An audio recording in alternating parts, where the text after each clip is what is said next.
कि बेनीपट्टी थाना अंतर्गत ग्राम कटैया है, उसके एक व्यक्ति है मोहम्मद फिरोज, जिसमें उन्होंने पुलिस पे आरोप लगाया था कि वाहन चेकिंग के दौरान में उनके साथ मारपिटाई की गई, उन्होंने कुछ चोटें भी दिखाई थी। तो इस पूरे मामले को बहुत ही सीरियसली लेते हुए मेरे द्वारा डीएसपी हेडक्वार्टर के नेतृत्व में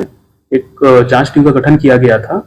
और डीएसपी हेडक्वार्टर ने पुलिस स्टेशन में जाके सारी चीजों को देखा है, सीसीटीवी कैमरा जो वहां लगे हैं और अन्य पदाधिकारियों का बयान लिया है, जो पीड़ित व्यक्ति हैं उनका भी बयान लिया गया है, उनके परिजनों का बयान लिया गया है। उसके बाद उन्होंने अपनी जांच रिपोर्ट दी है और जांच रिपोर्ट के बाद इसमें मेरे द्वारा कार्रवाई की गई है, जिसमें कि कुल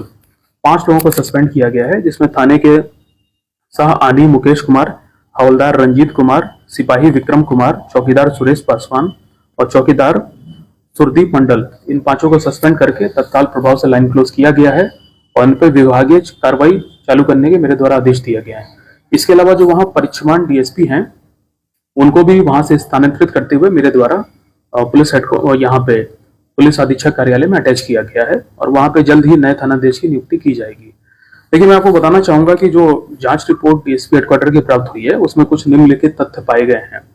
ये जो पीड़ित व्यक्ति है मोहम्मद फिरोज, ये 29 तारीख को सुबह बेनीपट्टी की ओर जा रहे थे मोटरसाइकिल से। उसी दौरान वहां पे रोड पे पुलिस ने एंटी क्राइम व्हीकल चेकिंग लगा रखी थी, जो कि प्रतिदिन ये ड्रिल की जाती है। पुलिस ने इनको वहां पे रुकने का इशारा किया तो ये रुके नहीं वहां पे, और इन्होंने अपनी मोटरसाइकिल तेज गति से करके वहां पे भागने की कोशिश की। वहां पे और भी कई मोटरसाइकिलें हैं जिनका चालान किया गया था, तो सभी लोग रुके थे वहां पे। तो इस वजह से पुलिस ने फिर बल प्रयोग करके इनको वहां पे पकड़ा है। इसी क्रम में हुआ क्या है कि जो बल प्रयोग के दौरान जो पीड़ित व्यक्ति है मोहम्मद फिरोज, उनकी बाइक जो है तो वो अनबैलेंस हो गई और वो रोड पे गिर गई, जिससे कि वो कुछ दूरी तक घिसटा भी गए।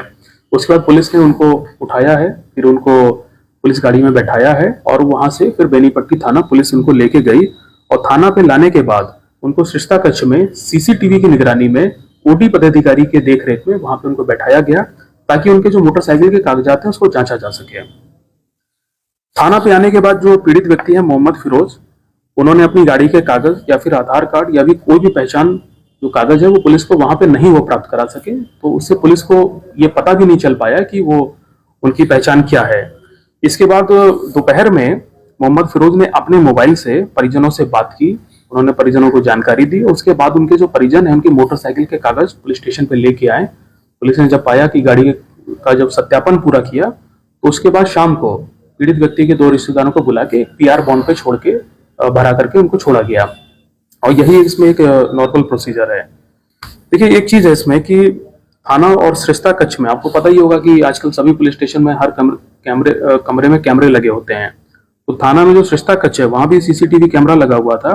और हम लोग ने जितना भी अवलोकन किया है, कई सारी फुटेज देखी है, घंटों की देखी है, तो उसमें जो पीड़ित व्यक्ति है मोहम्मद फिरोज, वो बहुत ही सामान्य अवस्था में बाथरूम आते हुए जाते हुए, सुबह सुबह पुलिस स्टेशन में एंटर करते हुए, इवन पीआर बॉन्ड भरते हुए और शाम को जाते समय वो खुद अपनी मोटरसाइकिल पे बैठ के जाते हुए दिख रहे हैं।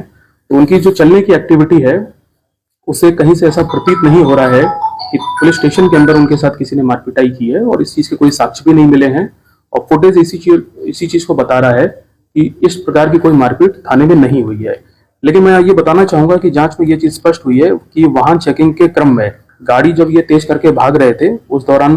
पुलिस ने जब इनको पकड़ने का प्रयास किया तो वहां पे बल का प्रयोग किया और संभवतः उसी कारण इनको चोट लगना प्रतीत होता है। तो इस पूरी चीज को और इसके अलावा कुछ गलतियां हैं जो थाने पे जो उस समय पदाधिकारी थे उनसे गलतियां हुई हैं। जैसे कि देखिए थाने पे ओडी पदाधिकारी की ये जिम्मेदारी होती है, यदि कोई व्यक्ति उसको कहीं भी थोड़ी बहुत भी चोट लगी है तो वो जब पुलिस स्टेशन आता है तो उसका मेडिकल चेकअप कराना चाहिए। ये वहां पे जो ओडी पदाधिकारी हैं ये उन्होंने नहीं कराया और यही नियम कहता है, तो इनकी वहां पे लापरवाही पाई गई है। दूसरी चीज है कि थाने में जब भी किसी व्यक्ति को लाया जाता है तो तत्काल उसके परिजनों को सूचित करना चाहिए, ये भी नियम है। तो वहां जो पुलिस पदाधिकारी उस समय मौजूद थे, यहाँ भी उनकी लापरवाही गई है, उन्होंने ये नहीं किया। तो इन सब चीजों को बहुत ही सीरियसली लेते हुए मेरे द्वारा इन 5 जिसमें 2 चौकीदार हैं, 1 सिपाही है, 1 हवलदार है और 1 एएसआई है, इनको तत्काल प्रभाव से सस्पेंड कर दिया गया है और जो वहाँ पे परिचमान डीएसपी थे उनको भी वहां से क्लोज कर दिया गया है। धन्यवाद। अच्छा, चूंकि